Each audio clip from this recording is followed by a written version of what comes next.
What's up, everybody? Thanks for listening to the Whatcast. Tonight we're going to do something a little bit different and just kind of do the show off the cuff. I came across something that I saved to cover and read a lot more into, but I kind of just looked at it today, and after reading into it, I said, holy shit, we got to cover this, so we're not going to let proper research stop us. We're just going to kind of cover this subject as we go. I got a feeling this is going to be a shit show. Before we even started, I had the vibe that this was going to be a shit show, and now that you put it all on the table like that, like this is going to be like the fabled Black Knight satellite episode. I was going to say we haven't had an O-Part show in quite some time. Yeah. I always go back to the Black Knight satellite episode because we had to record that son of a bitch 3 fucking times, and by the last time it was just off the rails and fucking ridiculous. That's exactly what happened with the O-Parts. I think we recorded that one 3 times and then never released it. That O-Parts episode, I wish that we kept that original recording because holy shit. That was a shit show. Like, that would have been good to release on Patreon now, just as like hidden media of the Whatcast. What was the problem? Were we just I don't even know, dude. That was probably in our first or second year, and I think we just couldn't stay focused, and it was just way more like I think we recorded like an hour's worth of stuff, and there was probably only like 10 minutes that was show related. I believe it. And it could have also been that I think it was you had just started dabbling with the wax stuff. Oh yeah. And I think I may have imbibed a bit too much. I think we were both heavily inebriated in some way, shape, or form. Is what I'm trying to get at. Ooh, if it was that early in the show, I was fucking drunk. I was loaded.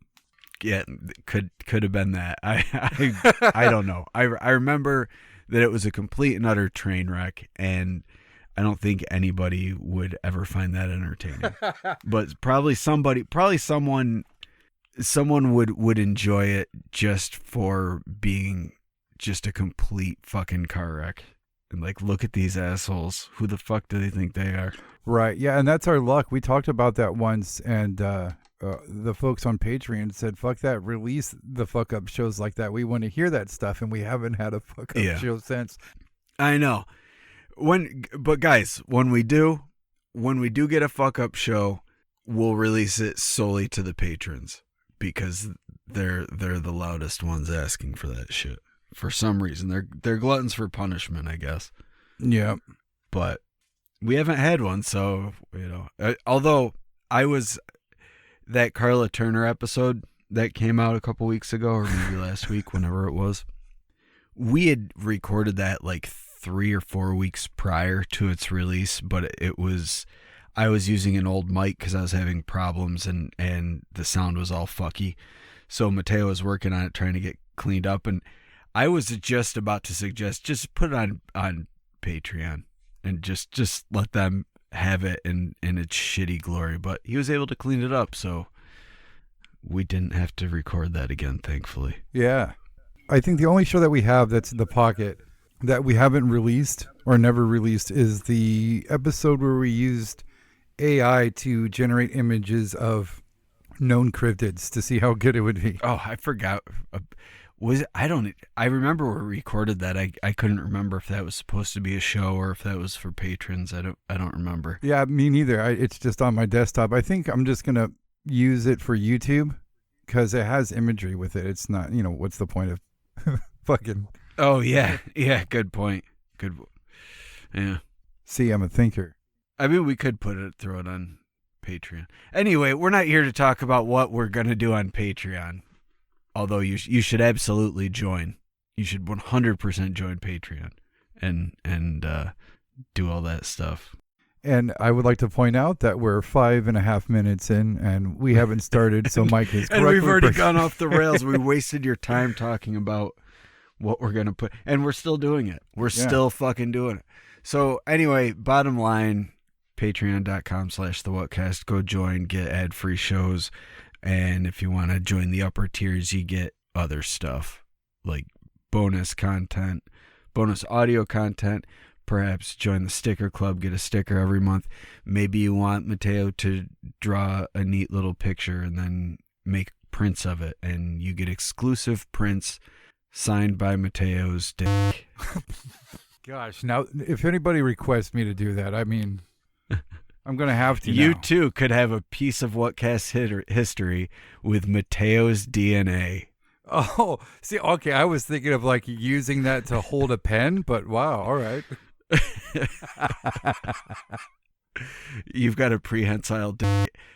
He's a man of many talents, ladies and gentlemen. I was going to use some tape, some string. Either way, that's fucking talent.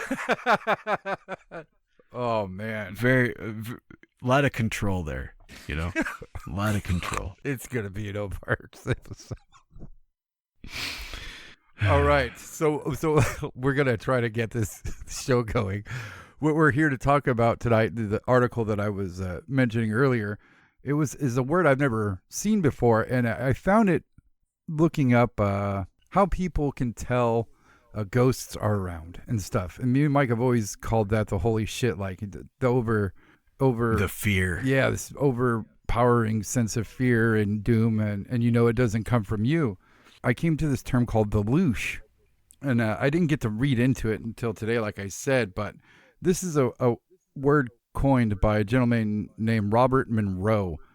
He was a radio programmer, and he went on to like a patent some 28 devices in order to basically, he's the dude who coined the term out-of-body experience.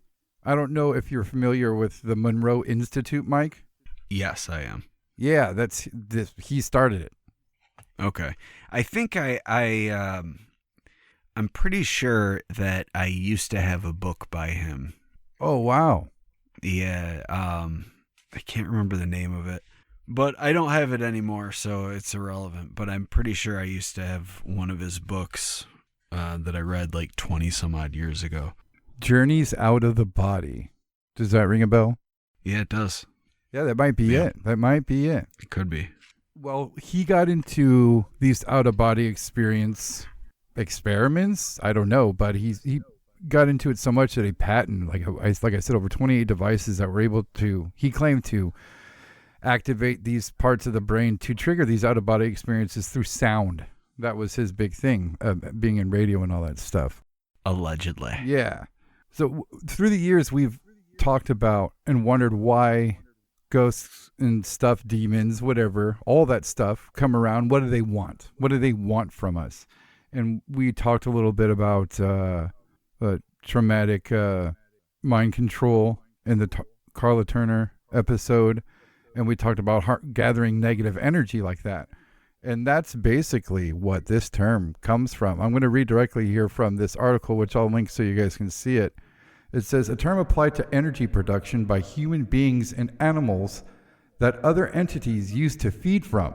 It is also used to refer to the energy that is produced by suffering that entities feed. That's basically what this term loosely means. That's something that we have talked about so many times. Like, it seems like these entities, whatever they are, feed on negative energies. That they're causing these reactions so that they can eat or feed. Right. That's why I found this term so fascinating. This guy's pretty much hitting what we've always talked about and wondered about right on the head. Yeah, it's like a Monsters, Inc. sort of situation. Yeah. I think we mentioned that in the Turner episode. Maybe it's something like that. They weren't too far off. And it seems to be the case. Yeah. In 1953, he formed RAM Enterprises. That's where he produced radio network programs. It turned into a different company in 1962, but ultimately settled on being the Monroe Institute. And the Monroe Institute is taken so serious in what he studies, the out-of-body experience stuff, that in 1978, the U.S. military evaluated the Monroe Institute, and arranged to send officers there for out-of-body experience training. And it went so well that in 1983, it sent additional officers to receive training. Is that like the Russell Targ stuff? Is it related to that? The men who stare at goats thing? I don't think so. This is just something that he was championing. He made like this group that started studying what this is, and he started experimenting with it and having these out-of-body experiences. And we'll get more into that. I'll have you read the second part because it gets into what's feeding on this stuff. What I did read earlier, I didn't come across anything about that. There's two separate entities. He just caught the attention of the government, and they took it so serious that they actually sent people there to train on how to have out-of-body experiences, and it went so well they sent more. So it's interesting that he is the guy that's known for the talking about out-of-body experiences and basically making that a well-known subject, while also talking about this Loosh thing. Back 20 some odd years ago, I used to work second shift at a call center for a bank. Because I would work second shift, we would end up getting a lot of downtime. Like I would work till midnight, and usually around like 9 o'clock at night, things would die down, and it would get really slow. So I'd have a lot of time to kill, which is when I would do a lot of reading, which would be when I read one of his books. I'm not sure if it was the one you mentioned, but I was also doing a lot of research on astral projection and reading, like, because I was obsessed with trying to figure out how to do it and, really realize whether or not it was real and try to access other areas of non-physical reality. But in doing my research, I was also reading like testimonies and stuff. There's a lot of testimony from people that have been able to astrally project about these, I don't know if you really want to call them beings or animals or entities of some sort that exist in non-physical reality, and you can only see them when you're in your astral body, but they'll attach to you and they'll feed off of you. And I wonder, because we've talked about these beings, and I always make the equation: aliens equals demons equals fairies equals jinn equals ghosts, and it's all the same, and sometimes equals Bigfoot. But to me, it's all variations of the same sort of phenomenon. And I think that these things, why they're not readily seen, is because they exist in another plane of reality that we don't typically have access to. And I think that when we astrally project, that allows us to kind of put ourselves at an equal level with them in terms of where we are in the universe. We're not native to that, so it would be like a diver putting on a scuba tank and jumping into the water to observe sharks. Like you are now able to exist in this realm, but it's still not your realm. Right. You are the visitor here. Yeah, just inhabit that space. Yeah, exactly. And I think that it's, to a certain extent, the way that it is when they cross over. I just think that they're more aware of the power they have when they come here, where I think someone who's experienced with astral travel and how to, I guess, harness their energy and everything, I think that they would be able to exert a good deal of power and control in that realm. But if something from there came here, they would have to have the know-how to do it as well, which is why I think you see different levels. But I think with them, when they cross over, I think they're able to get stronger the more they're able to feed. So if they cross over and they're able to do something as simple as a few knocks and it's enough to elicit a bit of fear, they're able to feed off that fear, then they can move on from there. Now they can start doing foot stomps in the hallway, and then that creates more fear. Now they can slam doors in the middle of the night. Then they can start throwing shit around, and eventually they're trying to strangle you with your curtains just to get that. It's like chasing the dragon, man. They got a little taste and like, oh fuck, I need to get that feeling back, and they keep escalating and escalating. And yeah, it's getting their fix, but they're not getting off like they did that first time. Right, and that kind of makes sense for like all the stories of traditional poltergeist and haunting activity. You know, it just starts off small, and then people react, and it gets more escalates. Yeah, yeah. But it also explains all these different things that are, you know, I guess in terms of like the human understanding, there are all these things that are seemingly different, but they all kind of start in a similar fashion. Like even if we go back to Carla Turner's book and talk about the when she first started experiencing things, it started small, and then as things escalated, she's like, I'm being abducted, you know, every day, and everyone that I've ever met ever is also being abducted every day.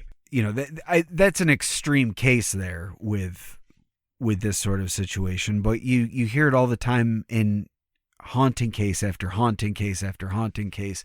I pointed out situations with Bigfoot being like a poltergeist. Look at fairy lore. A lot of that is pretty similar. But even there's been so many cases where there's been alien activity that seems to be like a poltergeist before anything even happens. Sure, there sure are. And then there's also like demonic possessions of either property or of individuals. And a lot of times it will start as a haunting with knocks and sounds and things being moved around and voices and all that. And then someone gets possessed.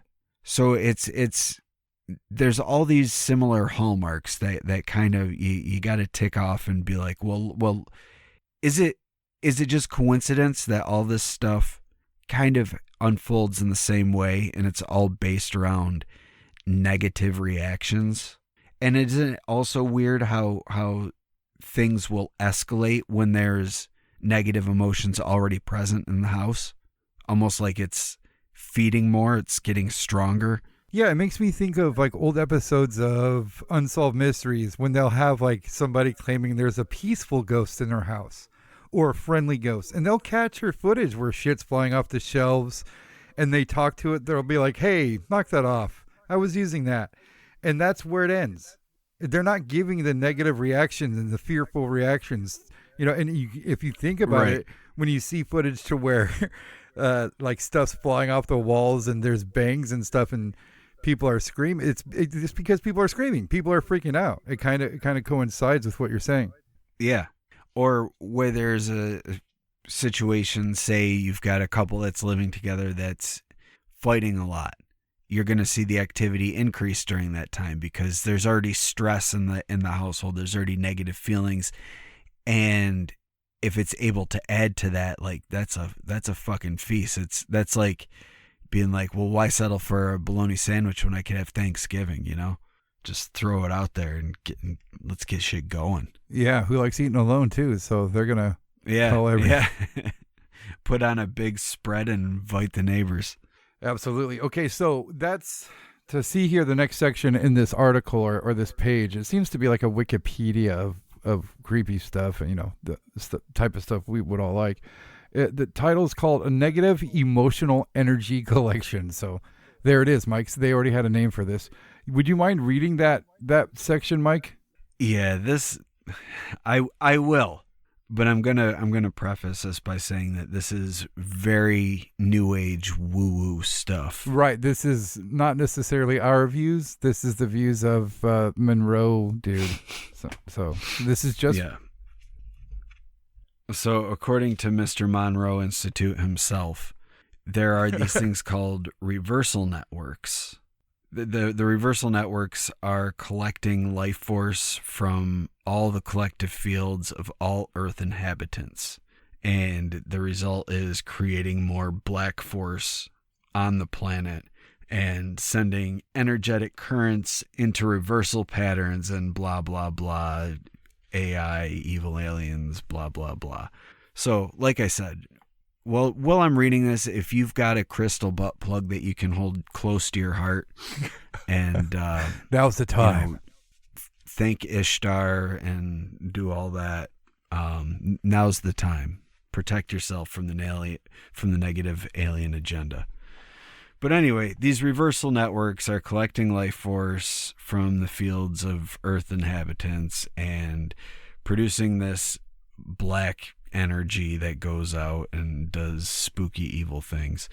The much sought after spiritual energy contained in these fields is called energetic loosh by the cabals. In this context, loosh is referred to as the emotional energy radiated by animals and humans when feeling threatened, harmed, or being killed, and that results in traumatizing pain and suffering that is experienced and recorded in the body, mind, and soul. This trauma and pain gets recorded in the earth body itself. For centuries, the negative alien agenda have developed and exploited multidimensional occult practices through reversal creation code. This has been given to secret societies and institutions for purposes of mind control and social engineering, in order to harvest negative emotional energy or loosh from the masses. Okay, so I mean, you're very correct there with it sounding new agey. It really does, but nonetheless, it identifies like what we've talked about forever. Mm-hmm. And that also, like, I don't want to go like down too far down the gross conspiracy role, but this also ties in with the adrenochrome conspiracy theory. Sure does. I'm just going to leave it at that. If you don't know what that is, you can Google that on your own. We're a happy fun time show. We're not here to talk about that type of stuff. Yeah, watch Fear and Loathing. But energy sucking ghost creatures from other dimensions, that's happy fun time stuff. Yes, sir. But it really just kind of furthers all this stuff we've been talking about. And even if you get into the military abductions, where even in those, it seems like they are trying to elicit fear in order to create this. I don't even know if it's to create the scenario or if the scenario is there to create this specific fear response. And then just the different medical experiments and stuff that these people remember when they undergo hypnosis, that up until then they had no memory of it, but then it all comes flooding back. But the weird thing is that it's interesting here. They say that the traumatizing pain and suffering that's experienced is recorded in the body, the mind, and the soul.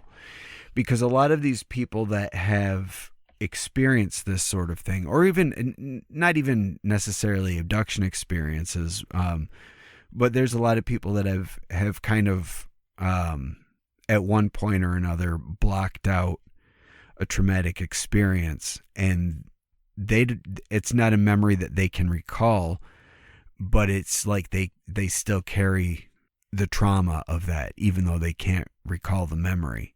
And it still affects their life, even though they don't even know why. And then all of a sudden they'll have the memory come back to them, whether it be through hypnosis or therapy or whatever. And it all of a sudden makes sense why they've been carrying around that particular burden, why they've been having those feelings. And then they realize there's an actual reason behind it. It's not just some weird intangible thing. Mm-hmm. So I do wonder if that's kind of the goal of these things, to leave a lasting mark on the victim. Maybe that's like the permanent connection between the entity and the victim. Right. But is there a way to beat it? You can't headlock a ghost, Mateo. I know. We need like a spectral championship belt that when you put it on, you can beat the shit out of all non-corporeal entities. Yeah, that's what science should be working on, is give us a way to fight ghosts. Like, I'm not talking like Ghostbusters fight ghosts. Like, I'm talking like fisticuffs. Fist fight, yeah. Like, throw down with a fucking ghost. Get it in a headlock and punch it in the forehead. Throw out the front door. Tell it not to come back. Yeah, give it a wedgie. Fuck you, ghost. Try to suck my negative energy. Suck my dick.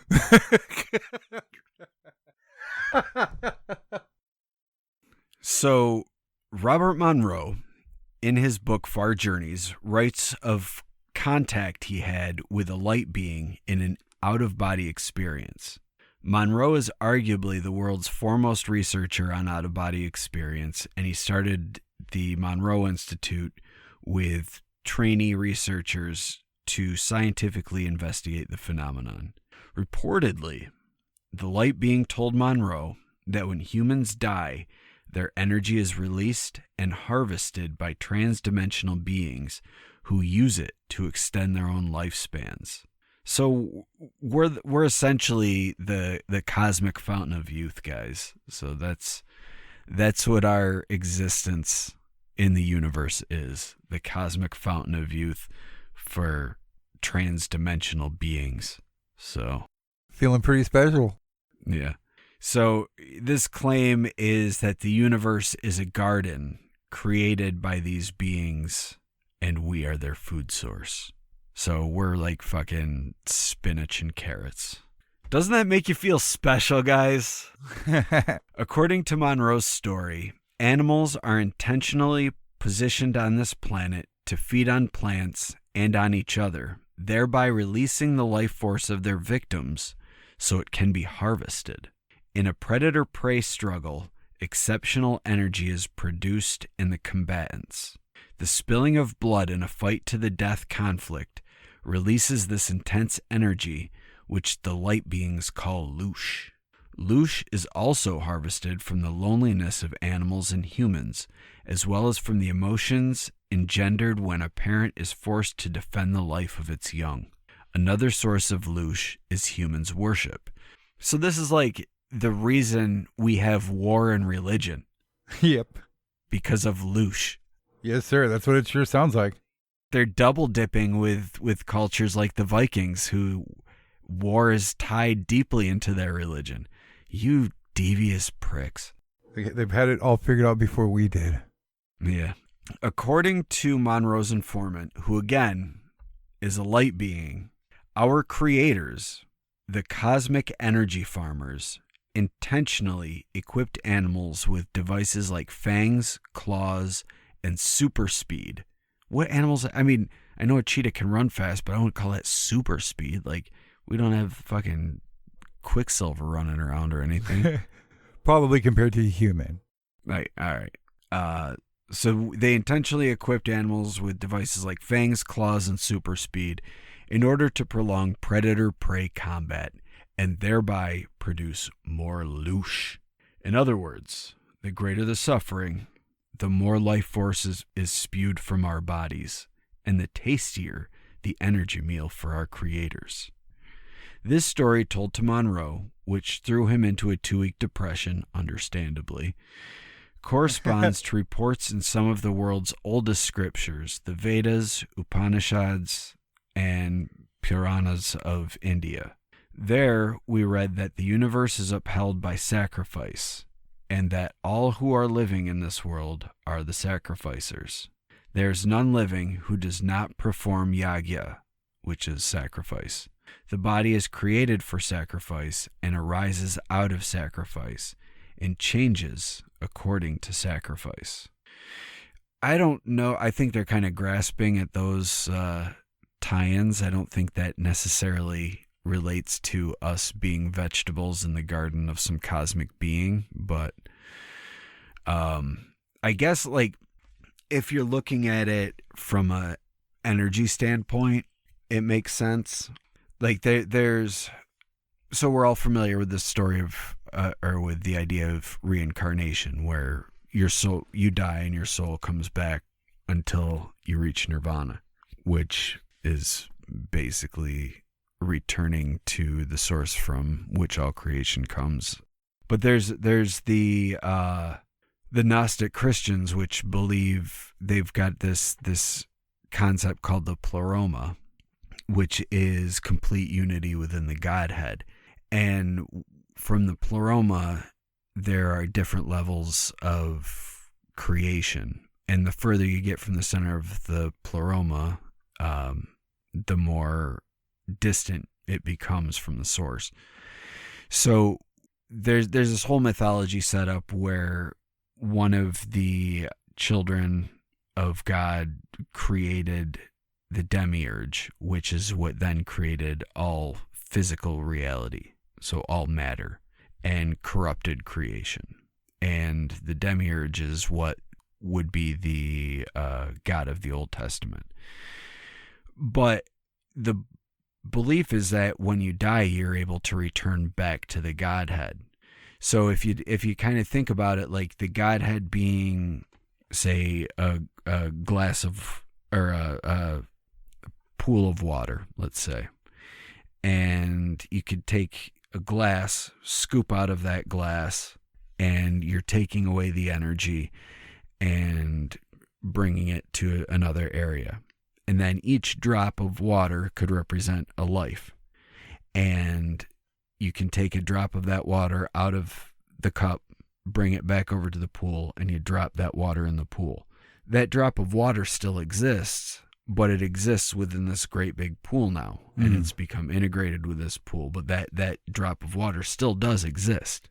So it could be like that sort of situation where it's a metaphor. It's not an actual being that's eating us. It's a being that's giving its energy to create us, and when we die, it's retrieving the energy back to us, or back to itself. So it's not necessarily like, oh my God, it's this big cosmic monster that's eating our souls. No, it's giving its own energy and then taking its energy back when we die to produce more energy and put it back out there. So you are being reincarnated technically, because there's a part of you that's going to be in the next generation of creation, but it's not solely you. You're melded with all that energy. I mean, it makes sense. I don't know why they're tying that to the negativity stuff. Like, I guess if you're looking at it, like, if you're looking at the creator as being intelligent, like an intelligent creator that has this whole cycle in mind, rather than being just a creative force that contains the divine energy of the universe that then radiates outward and pulls it back in like a tide, rather than being this thing like, haha, I'm going to equip them all so that they can kill each other so that I can eat. Like, think about it from it just doesn't make a whole lot of sense. Expend your energy to create things just so you can kill them and reap the energy that you expended to create. Like, it doesn't make sense in that way. But if you're going to set things up where, and also if you believe in evolution, then that doesn't necessarily make sense either, because at some point all life on Earth evolved from a single cell organism and then kind of expanded from there. Like, you look at the mammals, like the mammals that were around, the earliest mammals were rodents. They weren't, and somehow we evolved from that.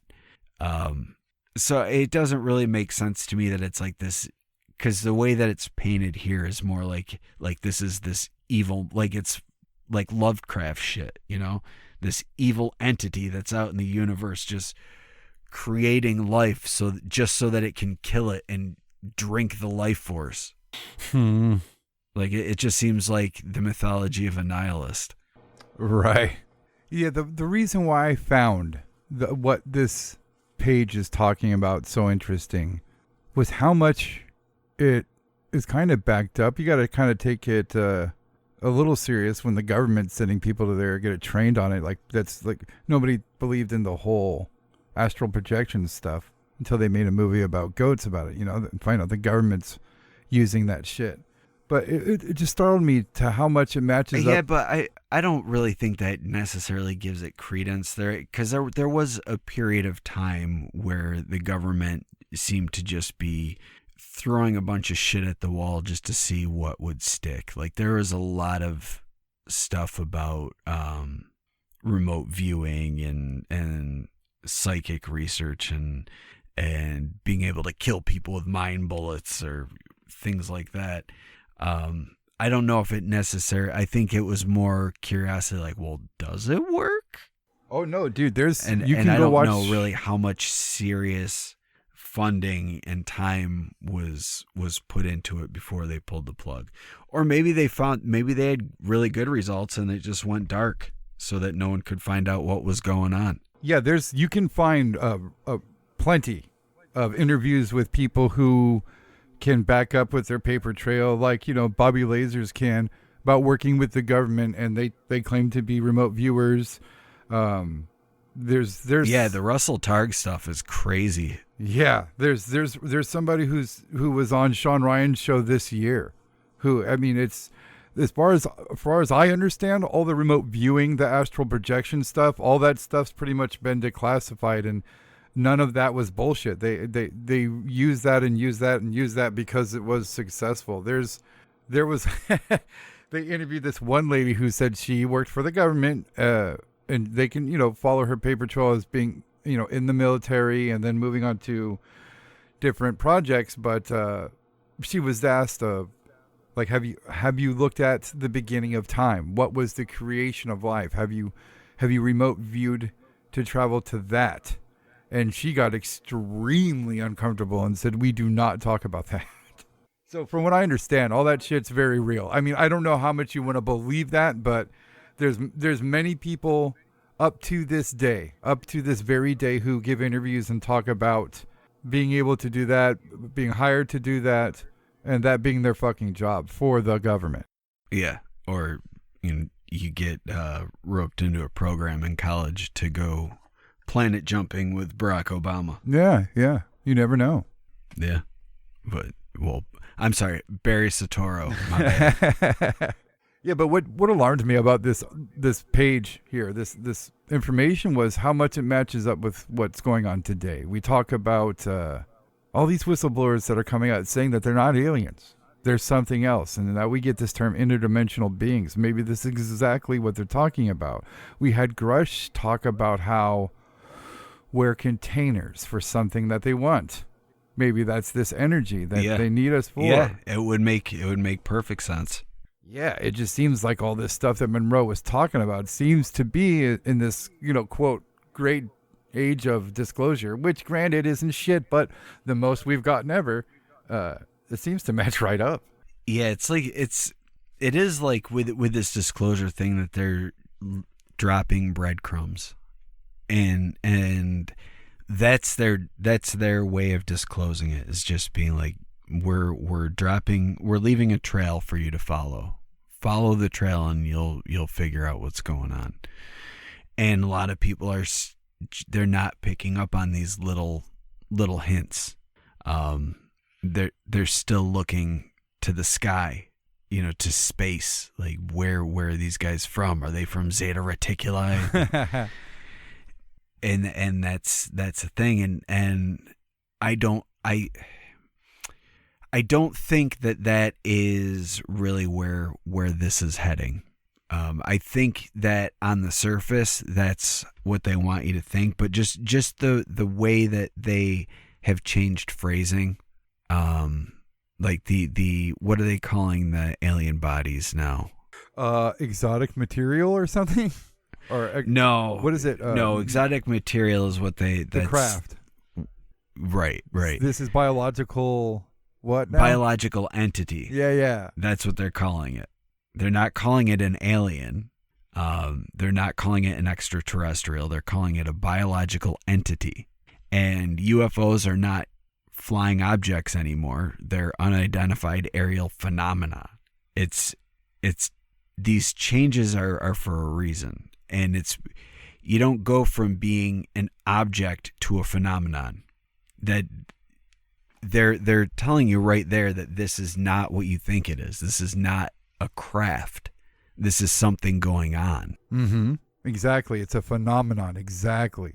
That also means it can't be denied anymore. It's something that can be observed by many people. It's commonly observed. Yeah. It is a phenomenon. And has been. And we don't know what the fuck it is. Uh-huh. I've kind of had this like weird feeling with all this disclosure stuff. Like you said, they're going to breadcrumb us. That's exactly what ended up happening. But there still seems to be these people, these new whistleblowers that persist. And like Rush, he's not like on every news network talking about this, but he's still popping up here and there talking about this stuff.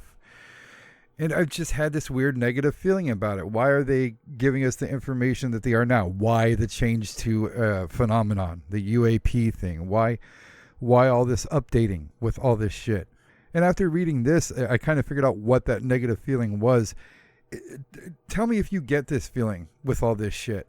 It almost seems like the people who know what the fuck is going on are going to speak out about it now because it doesn't fucking matter. And it almost seems like something big is going to happen. And that's why it won't fucking matter. We're going to find out the easy way or the hard way. And there's a few people who want us to be able to be either prepared or to at least know. It really makes me think about the Marianas Trench document from the SCP reads that you did a long time ago. Yeah. I love that. Yeah, it really seems like, I mean, down to everything. Every country, every corporation, everywhere is grabbing all the money they fucking can. Everything from eggs to gasoline to homeowners insurance. In California, 2-bedroom apartments, almost $3,000 a month. There's no state in our country to where you can afford a 2-bedroom apartment on a single salary in this country. Everybody's grabbing every dime they can. It seems like everybody who's in charge knows that they need to gather their resources, and that happens to be all of our fucking money. So it just seems... it feels to me like the last days of an empire. Dude, that was the last thing I tweeted on my Twitter account before I deleted it, because Twitter's it became a shithole. But the last tweet I put, it smells like the fall of Rome. It does though. It's completely accurate. It's just keeping the public fat and happy while the world around them burns. Exactly. It's the ultimate in bread and circus. They're not just giving bread and circus to keep us occupied while we're watching the circus. Now while they're giving us they're not even giving us bread. They're fucking gouging us for groceries are out of control, man. It's crazy how much they've gone up since COVID. Oh yeah. I mean, even just how gas is over here in California. Before it was the president's fault. Now it's not, who knows? But it's it depends on who the president is, whether or not it's their fault. But the prices keep going up. Like the president picks the price of gas, but yeah. But I mean, did you know that's like one of his top jobs is waking up every morning and dictating the gas prices. Yeah, but it just seems like we're getting ready for some giant reset. Like when I just saw Grush talking, and he still has the vigor he did the first time he was on camera. He is like, I'm gonna fucking, you guys need to listen to me. You guys really need to listen to what I'm saying and pay attention to what I'm going to be saying. I saw somebody interview Hellier, and they actually asked that guy, aren't you scared about being taken out? And he was just like, fucking take me out. I don't fucking care. He's like, people need to know I'm a public servant. And that's why, it just seems like they picked somebody who was honest to put in that type of position. And that's why he talked. But it just seems weird. It just, I very much would rather have it be Mars Attacks than a bunch of like half glowing, half transparent octopus that want to suck energy from my body and turn me to a husk. Yeah, give me Mars Attacks over H.P. Lovecraft any day. Any day of the fucking week. If I've got to pick my alien invasion scenario, Mars Attacks all day. Well, I mean, if they want trauma and fear, right before they eat us, it's going to be unimaginable horrors for sure. Yeah, of course. Yeah, I'm waiting for Cthulhu to rise out of the ocean and just doom us all. And they're going to be like, yeah, these people like watch beheading videos on the news and MTV. We got to step this up. Maybe that's why there's been a rise in reality TV over the past 20 years. To dull our senses, to hide. Oh God, to break all of our minds and hearts, and yeah. Ooh God, constant depression. And all the like Vine from back in the day, TikTok now, the YouTube shorts, like all these short little things designed to give everybody ADD so that nobody can focus on anything meaningful anymore. It's all like, where's my 52-second fix? I need it. I need my 52 seconds. This video is 3 minutes long. Fuck you. Oh man, it is crazy. It is crazy. We're crazy. We're doomed. We're doomed. I know we are. I know that our YouTube channel doesn't really get a lot of activity, but there are people that do sit there and listen to the entire episode, which I can only assume that you guys are doing it while you're at work or in the car, rather than just like sitting there watching our logo on the screen being like, oh, Mike and Mateo are awesome. Because I mean, thank you for saying that. We are pretty cool, but I'm surprised that it with the nature of YouTube that we get anything on YouTube. So if you're listening to this on YouTube, leave a like and a comment below and hit that subscribe button. Yeah, do that. That would be awesome. Yeah. I had to, do the typical YouTube thing. If you're listening anywhere else, feel free to also do whatever the equivalent of like and subscribe and comment is, because that just helps us. But I don't know how to do anything with anything, and I'm stupid at technology. So, blah, blah, blah. I can't help you. Thank you for listening to the Whatcast. You can find us on Twitter, Instagram, Facebook, iTunes, and YouTube. Enjoy the podcast. Get yourself a Whatcast t-shirt or a sticker pack. Who was that dude on that one episode? Try the links in Homie's page. All this and more can be found at www.thewhatcasters.com. Thanks again for listening and have a great week.